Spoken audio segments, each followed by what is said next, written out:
ranking the Mountain West stadiums.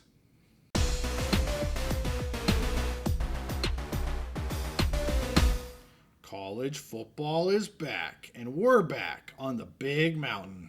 Hey, it's great to have you back on the mountain. I'm JY. This is my good friend Steve. 2 weeks ago, we did, Steve ranked the hardest places to play in the Big Ten, home field advantage, as you would call that. I am now going to rank the Mountain West Conference stadiums. I'm not only looking at the hardest, the home field advantage. I brought in some other things. I brought in the beauty of them.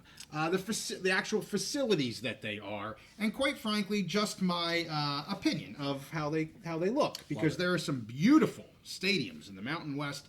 I also want to give a shout out to Joe Hasting at Joe Hasting on X. He provided some information to us after you did your information on home field advantages. He has spreadsheets and all kinds of good stuff. So check him out, Joe Hasting on X. So let's get to it. I went over the criteria. I'll say most of these are 30 to 40K capacity stadiums overall. A couple higher, a couple lower, but we're about 30, 40, and I'll go through those. Number 12, it's not really fair. They're kind of off the list because they don't really have a stadium right now. Hawaii. Yeah.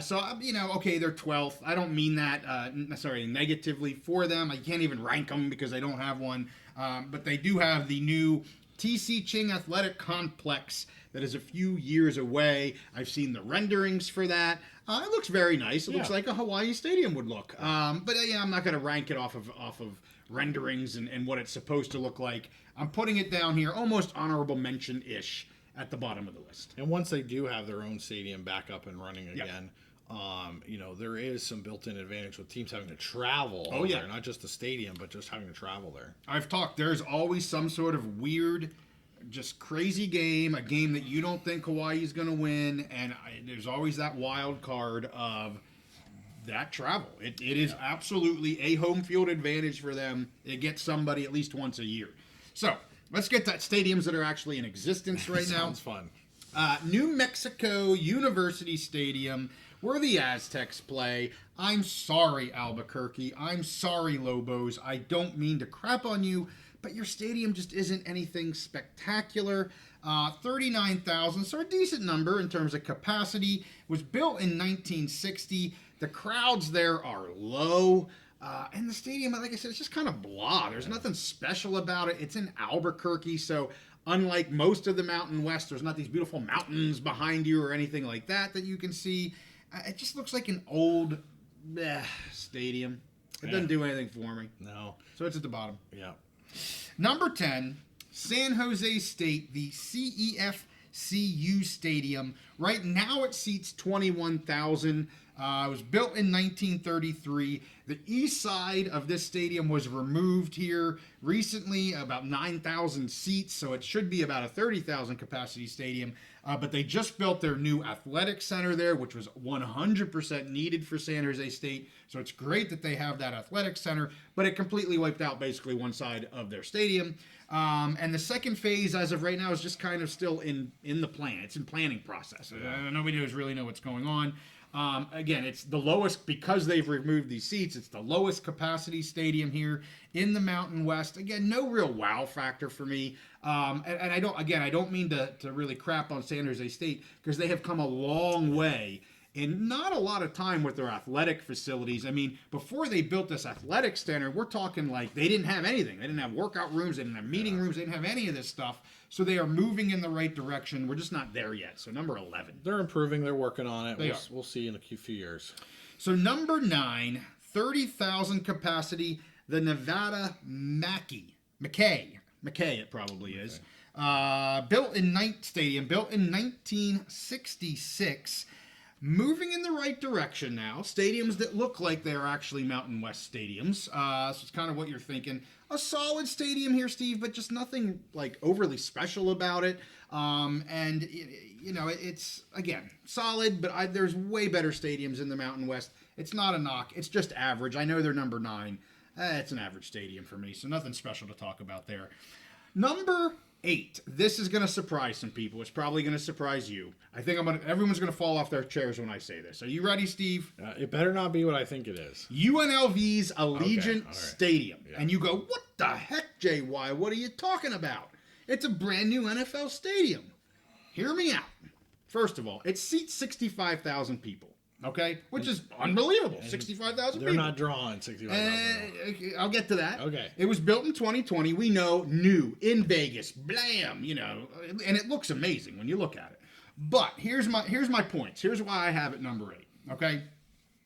It loses points for me because it's indoors. And I know it's in Vegas. Who the hell is going to have an outdoor stadium? But when you look, again, I told you, view is meaningful to me.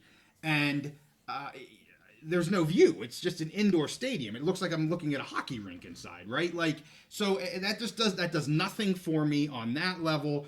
Also, as you said, at 65,000, who wants to play in a stadium that's over half empty? Hell, probably 3/4 empty. I know I watched some games, and yeah, it's great they're in that stadium, but when you see the stands, there's just fans scattered, here or there, and that's not all the time. So please, UNLV fans, I don't mean there's no fans there. There are 100% there are fans there.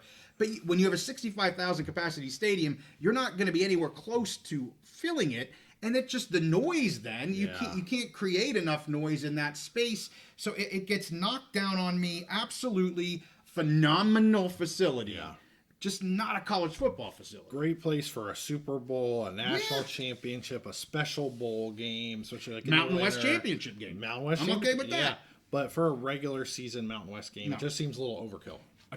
A lot overkill. So I got him at 8. Again, it's nothing about the facility. Facility's unbelievable. It's kind of about everything else, quite frankly. And if you want to talk home field advantage, where's the home field advantage when... The only thing, so I've read, and it goes to other sports, is when teams travel to Vegas, they want to have some fun, and so maybe they have a little hangover the next day or whatever. I understand. I think the same thing can be said to teams that go to Hawaii. Yeah, sure.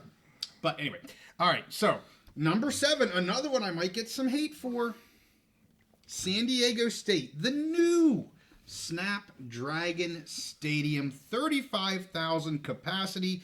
Built in 2022, and I'm going to knock it almost similarly as I knocked Allegiant Stadium. And here's why. Yes, wonderful facility, looks fantastic.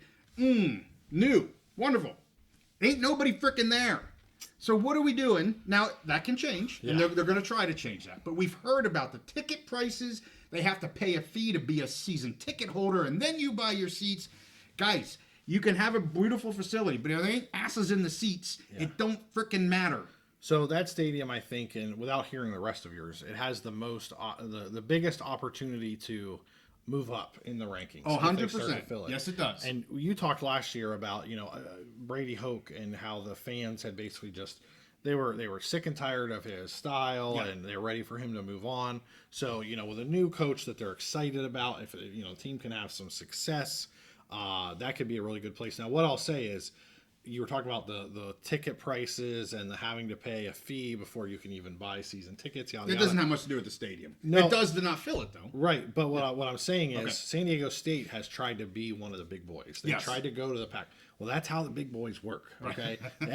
Those teams you're trying to be, that's what they do. They fill their stadiums, and they pay fees to get season tickets and all that. So I get it. They didn't want Brady Hoke. He's moved on. So for the Aztec fans, if you want to be one of the big boys and show that you're the big boys, pay the darn fees, buy your season tickets, fill up the stadium, and you can they could create a great home field advantage. They could. I don't think that's San Diego. Well, we'll see. We will see. I don't know. So, yeah, we'll see. I know my buddy Mike, the guy that's going to hold me to my eating of the dirty sock, will hear this, and he is going to hate that I have them at 7, but I think he will agree with some of the reasons why. So we'll see what he says. Now, 5 and 6 are probably ones that people would be like, no, you got 5 and 6 and 7 and 8 flippy-flopped. But hear me out on why I've got 5 and 6 where they are. Okay. So number 6, the War Memorial in Wyoming. 30,000 square feet, built in 1950. Now, it is receiving some much-needed renovations, so I think a stadium that possibly could move up into the future once it gets these much-needed upgrades. But the one thing this sucker has, classic Mountain West Western Stadium, But elevation, 7,220, the highest FBS stadium in the country. Ain't nobody like to go there and not be able to breathe. And absolutely, it helps the Pokes, and they'll take it every time. And I have to have that stadium in the top half because of the difficulty, the home field advantage of that stadium. Part of me wanted to have it even higher, but when you get to these top four, Steve, with the elevations plus what these stadiums are bringing, Wyoming's not there yet. So I have them at 6. I will say, and I'm interested to hear your top teams.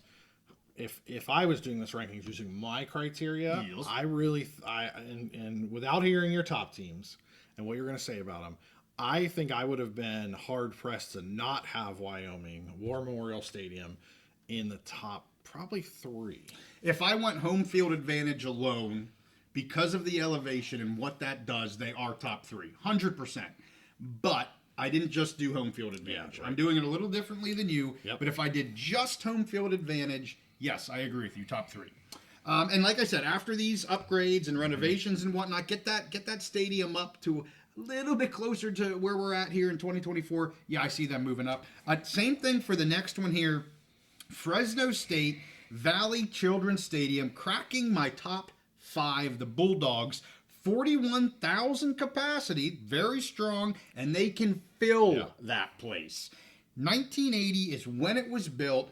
Fantastic fan experience, and it has a decent stadium. Had some upgrades in 2019. I would like to see them continuing to do more. We had AD Classy on recently. I know facilities is a big thing for them moving forward. So another one, 5 and 6 here. I could see them moving up the board here into the future. But I got to give it to the fans. I mean, if you're going with the loudness and all of that, another school that maybe could have been in the top 3 if I went only on home field advantage. But I have them at 5, and I think it's an honest place. I'll tell you, my top 3, they're beautiful. They're beautiful. I couldn't get them to my top 3. So anyway, they're at 5. Anything you want to say? No, I'm interested. Number 4, and this could have been a top 5, but they're just outside. The Air Force Falcons Stadium. Beautiful stadium. 39,400, built in 1962. I mean, like I say, we're getting to the meat of the lineup. This top 4, top 3, top 4, good stuff. Iconic Mountain West Stadium here. The issue I have with it, very bowl-like, and you've talked about that with some of your Big Ten schools. It's very wide, just kind of spread out. The sound isn't able to really get to the field by viewing it. The views and atmosphere, I love how it's a bowl kind of into the side of the mountain. Beautiful facility, beautiful.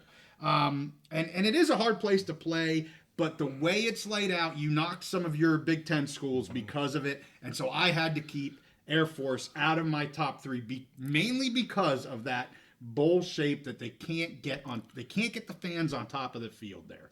You know, it really is like they took the Rose Bowl, shrunk it down a little bit, dropped it in the middle of the Colorado Rockies. But like you said, great views, and the whole thing with the Air Force, they call them cadets. I can't remember. I don't know. But all the students there. The Falcons? The students. I don't know. I think they're called cadets. I think they are.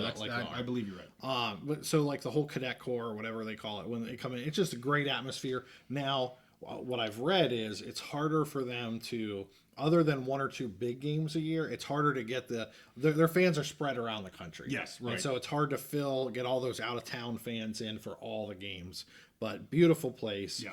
Beautiful background, the history, the nostalgia, just the whole pomp and circumstance is awesome. So Air Force got me with all of that. The pomp, the nostalgia, the view, all of that. Again, if I'm going home field advantage, crowd, elevation, Fresno State and Wyoming go above Air Force, 100%. But I just got too enriched in what you're seeing in that stadium. So, all right, number 3, top 3, Utah State's Maverick Stadium, only 25,500 here, so not a huge stadium, built in 69. The views are amazing. And, maybe this is more about the views for me than anything else, but beautiful. I will say the fans are absolutely closer to the field than what you're seeing at the Falcons Stadium there. Really kind of boxed in terms of, just very opposite of what the Falcon Stadium is. That's a bowl that's wide open. You got the Maverick Stadium that's much more boxed in, keeps kind of that sound in, and that really is where I get the separation from Falcons to my top three. The top three here just give me everything that I'm looking for, and Utah State's Maverick Stadium is a beaut. I'll tell you, I don't see a lot of Utah State's games, but over the last 10 years or so, I've seen where they've hosted, I think, Utah and BYU different years, which are obviously huge games in that state. And it just looked amazing. I think one game it snowed. Yeah. Just gorgeous. And those games that I saw, full crowd. I don't know if they're doing that all the time. Right. But for those games they were. So yeah, it doesn't kind of surprise me at first, but then when I thought about it a little more and I remembered back to those games, those big games I'd seen there, doesn't surprise me. Aggie fans are serious. I mean, you saw what they did here with the basketball season too. I still got to get one of them foam Aggie hats, man. The old school. I got to get me one of them. But anyway, so they're number three. Number two, a little controversial. I know. It's not for me, but it is for some. Anytime you talk about blue turf, people get a little, they love it or they hate it. So this is number two. Number two, they're kind of in the middle. Boise State, 36,300, built in 1970. The blue doesn't affect me. I mean, I don't think it's fantastic, but I don't hate it like some people do. Some people call it gimmicky, whatever. I think just about everyone knows who's got the freaking blue turf, so who cares? And I mean, I do think it looks kind of good. I mean, that's just me. It's not gimmicky. They're the ones that they created that trend. It's iconic, I think, at this point, especially in the last 20, 25 years of college football. And, when you look at their record on the blue turf, it is pretty amazing what it does. And I think the ones that are gimmicky are, you see these other stadiums around with red turf and green turf and purple turf and whatever. They're just trying to get some of that Boise State mojo. For sure. And it's just not working. Yeah. The only thing I wish here, and you mentioned massive home field advantage. Yeah. They have, and if I went home field advantage only, Boise's probably my number one. But a little bit of an issue I have with them is, especially on the sidelines, they're back pretty far from the sidelines. I mean, you mentioned in some of your Big Ten stadiums where they are just on top of these kids. Iowa. That's not the issue in Boise State. But I'll tell you what, those suckers go straight up, baby. And it gets loud. So if I went home field advantage alone, I probably would have gone to Boise State, but they're my number two. That stadium they kind of remind me a little bit more of Washington Huskies Stadium. It does, where it's like straight and very straight. Yep, for sure. So everybody knows who my number one, because I haven't talked about him yet. Colorado State's Canvas Stadium, 41,000. Built in 2017, absolutely, because it's newer. Does it get the nod? Yeah, it's 5 years old, for crying out loud, or 7 years old. Yeah, it's going to look better. But man, they nailed it. When they built this sucker, beautiful stadium. Everything that you would think about a Mountain West stadium or a mountain stadium would be. Colorado State has it. The views are, it's incredible. Yeah. So you have the elevation, you have the views. Would like to see them get more fans. Yeah. All right. So the one knock you could say, JY, they don't have quite the home field advantage because they're not packing it like the Boise State is for their big games. Winning some Even more games. Wyoming is for their games. Yeah. I get it. So I knocked them harder for that? I probably could have. But I'll tell you what, they nailed it with the stadium. Colorado State, my number one school. But I think you can make a strong argument clearly for Boise State being number one as well. And like I said, I think Wyoming and Fresno, I have them at 5 and 6. Home field advantage, they probably go up a little higher. I'll tell you, Colorado State, over another place over the years where you've seen, ESPN go in, for a big game or whatever, and they set up the cameras with those views in the background, and and there's been snowy games and stuff, and it's just iconic, gorgeous settings for college football. And I want to say, that's why, to me, it's so important to keep the G5, including the Mountain West, in the whole picture of FBS football, because these views, like you're talking about, the stadiums, the venues, and that is part of what we love about college football. Right. So I love it. I love your pick, your number one pick, especially when you're just looking at the ambiance, the views, and just the total package. Well, tip of a hat to Colorado State. They get my number one stadium, but There's a lot of great stadiums. I'll tell you, when I got past, and I did snag San Diego State and UNLV just because they're not the Mountain West Stadium that you think of. And some of that's my opinion on that. But man, once you got to 6th, shuffle them up and deal. I don't know. The top 6 for me are all Mountain West worthy, wonderful, beautiful stadiums. Wyoming needs an upgrade. Fresno State needs a little help. Again, that's why they're back towards the back of that pack. But great stadiums. I still say that Snapdragon Stadium, where the Aztecs play, has the most room for growth. You start winning there, get the fans excited. I think you can fill up that stadium. I've spent time in San Diego. They are sports fans.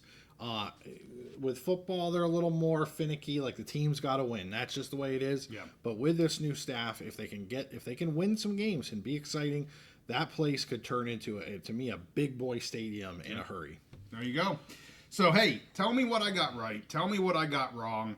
Or maybe you don't really care. Just say hello. It's all good. We love the comments. So hey, with that, we thank you guys for watching. We will be back on our live episodes next Wednesday. Taking a week off, but we'll be back next Wednesday as we gear up for the start of the college football season, where we'll be picking all the Mountain West games, all the Big Ten games, and we're going to add the Beavs, the Cougs, and the Seminoles into our picks and predictions this year. So we hope to see you on those live episodes when we get started at the end of August. With that, give this one a like, subscribe if you like the content. We'll see you next time on the Big Mountain.